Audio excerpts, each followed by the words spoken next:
What's up guys, Lewis here, and in today's video I want to be telling you why I think women should be eating more calories. More specifically, why they should be eating at maintenance calories. You see, when it comes to women wanting to achieve their goals, the only thing that's on their mind is dieting, continuously dieting, how to eat less calories, how to be in a calorie deficit, and so on and so on. And they never think about the other side of things, like how to eat at maintenance, because let's be honest, although your goal is to lose body fat at this point, it's not to be in the diet for the rest of your life, right?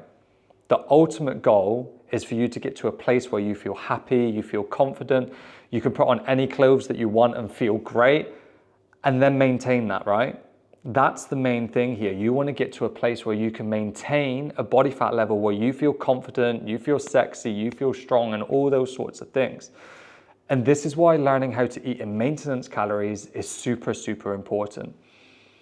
Now, if you're unsure who I am and you've just stumbled across this video, I'm Lewis and I'm the owner of the Lemon Frog Fitness Company. And I've been helping women all around the world improve their body confidence and improve their gym confidence for God knows how many years now, way too long. And something that I've learned in that time that I want to share with you is this idea of eating more calories. And what I'm going to do in this video is basically talk about why I think more women need to be focusing on doing this and the positive outcomes that come from the back of this as well. Now, the first reason that I want to go over and why I think it's really important for women to be eating more calories and eating towards maintenance at certain periods is that women's bodies do fight back harder during a deficit than men's do. It just happens all the time, and I see it all the time. Men, you can diet on very little calories and they can just continue to pretty much go and get through it. Whereas when you do that with women, their bodies do fight back a lot harder. Their bodies make it more difficult. Now, this makes sense from an evolutionary standpoint of view because women will need a certain amount of calories on their body to survive pregnancy, etc. So that's going to be the driving factor behind it. So obviously, because of that very reason and the body wanting to hold on to more calories, not burn so many calories, etc., the bodies are just more geared up to fight back harder against being in a deficit. Now, this can be like chalk and cheese between women, like everyone is completely different. Some women, you can diet extremely low calories, they see no difference, like they can get on with it. Whereas some women, you drop their calories a little bit and their body just goes into like this stress response and they basically, their bodies fight back against it. Now, this can be by increasing hunger massively, this can be by decreasing energy massively, so you move less and burn less calories. But what it's basically trying to do is fight back and stop you from, seeing like a big difference in your calories, burning it and losing body fat. Now, something that this is called is adaptive thermogenesis, right? Now, you may have heard of the term of like the starvation mode and starvation response and all that shit that's put out there by influencers, where if you eat too little calories, your body doesn't know what to do with it or whatever it is, and then you store all these extra calories, right? Because your body's stopping you from burning fat. Now, if you're eating too little calories, you will lose weight. There's no such thing as the starvation mode as your body starts gaining more body fat because you're eating too little. Like, it's bullshit. So anyone that's saying that, don't listen to them, like get rid of them from your social media, etc. right away, because it's just simply not true. Now, there is some truth to it, and that is something called adaptive thermogenesis. Now, what this basically is when you've been eating, in one example, for a deficit for a long period of time, because if you've lost a lot of weight, let's say 10% of your body weight, right? Let's say you weigh 70 kilograms and you lose 10% of your weight, so you've lost 7 kilograms, then what you'll start to notice at this point is your body will burn less calories every day. Now, it's burning less because you weigh less, right? So if you weigh less calories, then you're burning less calories because you're not, carrying as much body weight as you were. So this is one form of adaptive thermogenesis, and that's kind of like, I say the lighter end of it, but it's obviously still going to make a big difference. But what I mean by that is like the more extreme end is if a woman diets like for a long period of time on excessively low calories, their bodies will shut off their menstrual cycle.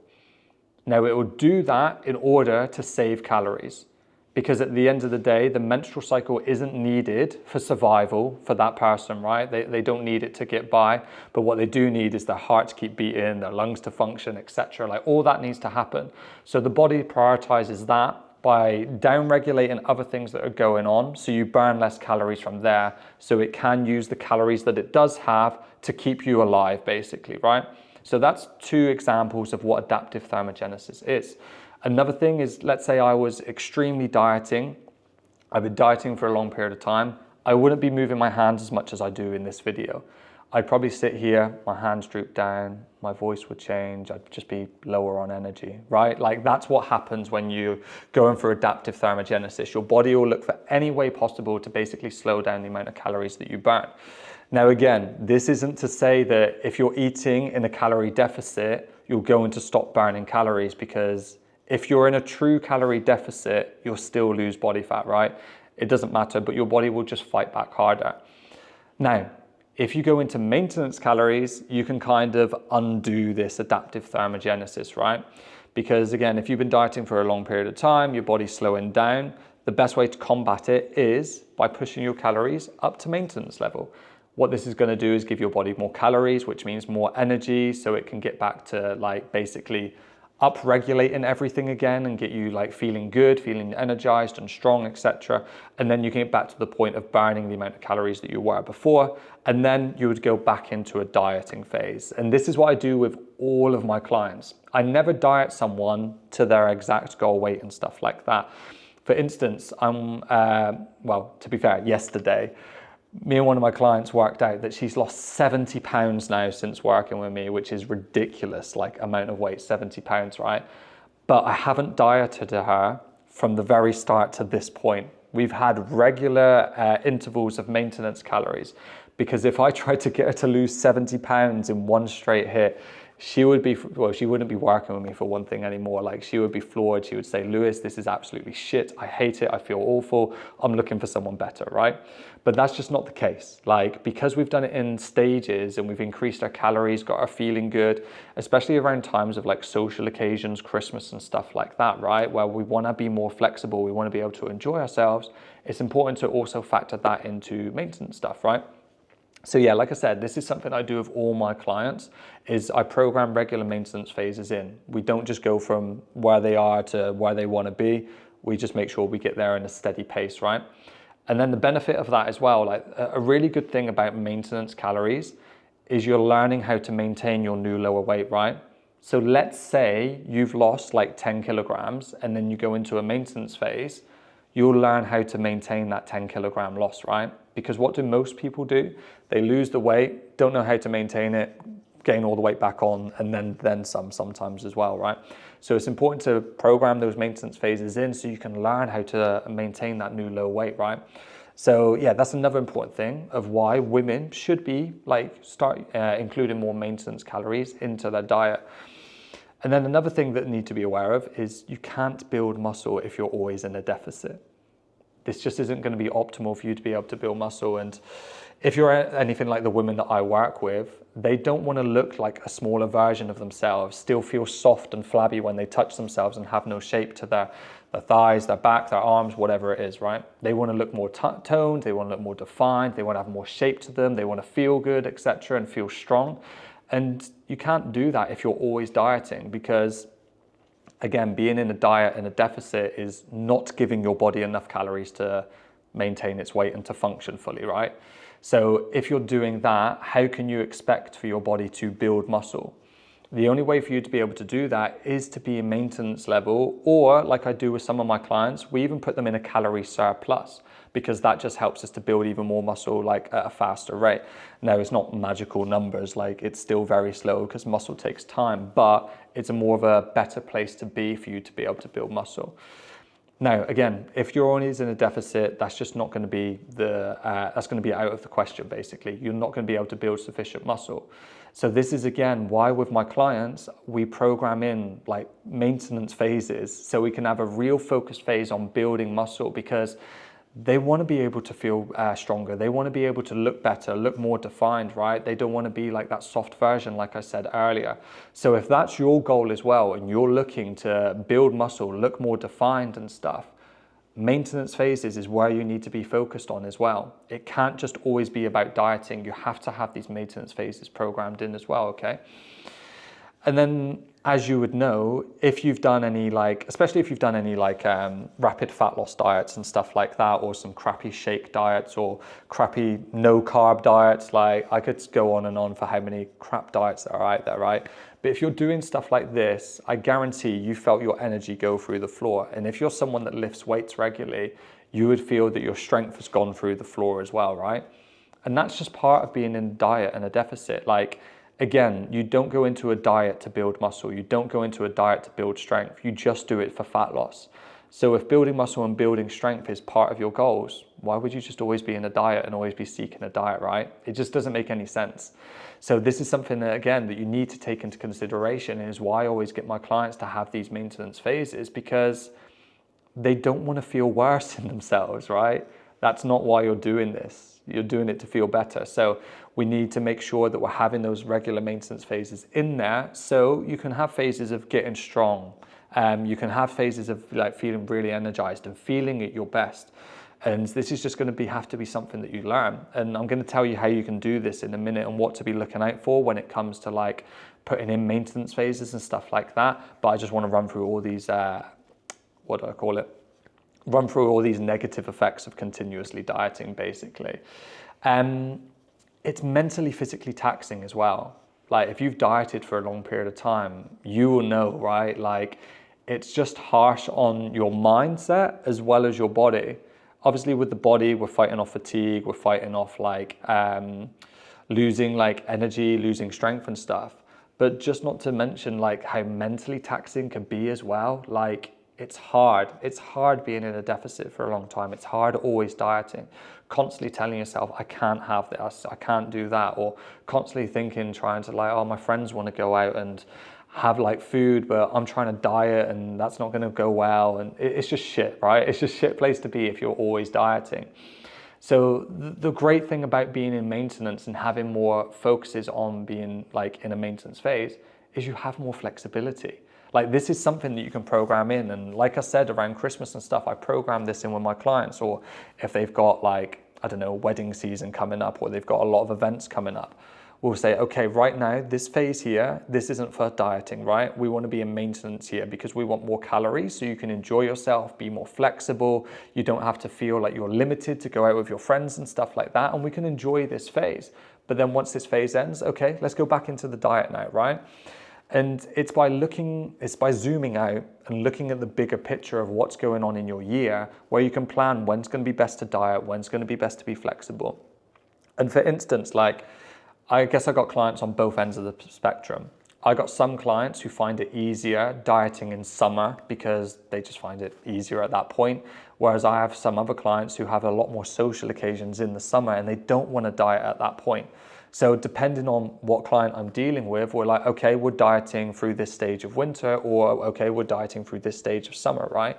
And by looking at the individual person and applying the best principles to them, they're able to sustain their results and see better results and feel good all year round, right? And that's kind of where, again, we zoom out and go, okay, this is a fat loss focus phase. This is a muscle building and strength focus phase. And then that allows them to go into a maintenance phase more confidently. Because I can guarantee when you're watching this right now, the thought of eating more calories, especially after dieting, is scary. It's tough. It's mentally challenging when you go to increase your calories. And as much as I help my clients with the physical side of things, I help them with the mental side of things as well. Because if you're a woman that's always been trying to diet, always been in that diet mentality of okay, I need low calorie foods, I need to make sure that I'm eating in a deficit, to then try and flip the script and actually, okay, I need to focus on getting more calories and eating more, it could be really tough. And it could be a massive mess with your head to be able to do so. So by having that understanding from the beginning that there's a fat loss focus and then a muscle gaining strength building focus, it allows you to more easily be okay, this is why I'm eating more calories. Rather than just thinking, oh, I'm going to be eating more calories and gaining fat, right? We just switch the perspective of what we're doing around that time. And the best way to be able to focus on doing this is I rarely diet anyone more than 12 weeks at a time. unless someone has a substantial amount of body fat to lose and they're okay dieting, they're not feeling like everything that we've talked about, right? They're not feeling the effects of like the body fighting back harder, the adaptive thermogenesis, the increased levels of hunger, the decrease in energy and strength. If they're feeling good and we're at 12 weeks of dieting, I'm like, okay, we're gonna keep going then because we're all good, right? Whereas again, like I have some clients that like 8 weeks is all we can do, or 6 weeks is all we can do, and that's the max. And that's where you need to be in tune with your body and the response of your body to doing these sorts of things. But yeah, going back, like rarely I'll diet someone more than 12 weeks before I put them into the maintenance phase. Now, how long of a maintenance phase is going to be dependent on person to person. Again, the best answer for any fitness question is it depends, because there's so many like narratives and questions that you have to ask to be able to find out what's best for you, right? But as a kind of a blanket statement, if someone has like a decent amount of body weight that they want to lose, I'll probably put them into a maintenance phase for like 4 weeks. That's a good place to be to get your energy back to normal, get you feeling good, etc., before going back into the fat loss phase. Whereas if you're someone that's leaner, I'd probably stretch it out to like 10, 12 weeks of a maintenance phase. So then we can switch that focus to the muscle building phase, right? Because then when we go back into that next dieting phase, like we'll find the fat loss easier, we've built more muscle, so we'll have more shape to unveil, if you will, once we get rid of more body fat. So that's kind of the ways that I program it in. But yeah, I wanted to put this video together because honestly, it is so important for you to be thinking about maintenance phases, even during your dieting phase. If I go back to that person I was talking about earlier, my client, Linda, who has lost 70 pounds, which still blows my mind when I say it out loud. But yeah, because she's lost 70 pounds, right? That's been over the course of, how many weeks is it? I think it's like 70 something weeks, right? We haven't been dieting for all that time, but over the space of 70 weeks where we've been programming those maintenance phases in, this is what's allowed us to basically get to that point without crashing and burning during it, right? So it's just about thinking about that long term and really focusing on having those maintenance phases in there to support you and your goals. But yeah, once you start doing this, honestly, not only is your journey going to be more enjoyable because you're going to be less wondering if your diet's ever going to end, but so that's one tick that you're going to get. A second tick is you're going to be able to have phases of building strength and like conquering the gym and feeling good by lifting heavier. You're going to be able to build more muscle mass. You're going to be able to learn how to maintain that fat loss and that new low weight. And it's just going to be just more enjoyable at the end of the day. And that's what we need this journey to be for you, is more enjoyable. The last thing we want to do is hate what we're doing. So hopefully I've got this message across to you and you're going to start considering taking maintenance calories more seriously and eating more calories throughout certain periods. And if you have any further questions on this and it's still a little bit confusing to get your head around, by all means, drop me a comment below and yeah, I'll get back to you and I can help you understand this a little bit more and maybe give you some things to work on to help you with this. But yeah, make sure that you like this video, subscribe to the channel and hit that bell notification, and I'll be dropping more gems of wisdom just like this. And yeah, I'll see you in the next video.